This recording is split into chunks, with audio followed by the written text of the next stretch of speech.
কে আপনি?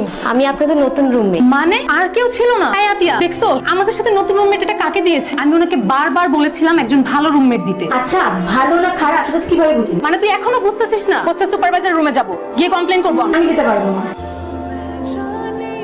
এই যে দেখেন, আপনি এই রুমে আসছেন ভালো কথা, কিন্তু এখানে বেশি দিন থাকা যাবে না। আপনি সুপারভাইজারকে বলে অন্য রুমে চলে যাবেন, আর না হলে আমি থাকবো না এখানে। আজকের মতো আপনাকে এখানে থাকতে দিলাম, কালকে সকালের মধ্যে যেন আর না দেখি।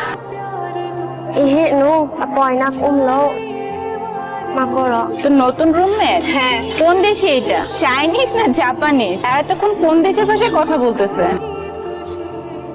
তোমাকে না বলেছিলাম সুপারভাইজার সাথে কথা বলতে বলেছিলা? জি আপু। তাহলে যাওনি কেন এখন রুম থেকে? আপু কোথাও কোনো সিট খালি নাই, সুপার বলছে এই রুমেই থাকতে। আর আমি যে তোমাকে রুম থেকে যেতে বললাম সেটা? অন্য কোনো রুমে সিট খালি থাকলে আমি নিজেই চলে যেতাম। অন্য কোনো রুমে সিট আছে কি নাই সেটা আমার দেখার বিষয় না। তোমার সাথে আমি রুম শেয়ার করতে পারবো না। বাইরে চেয়ার আছে, ওই জায়গায় গিয়ে বসে থাকো।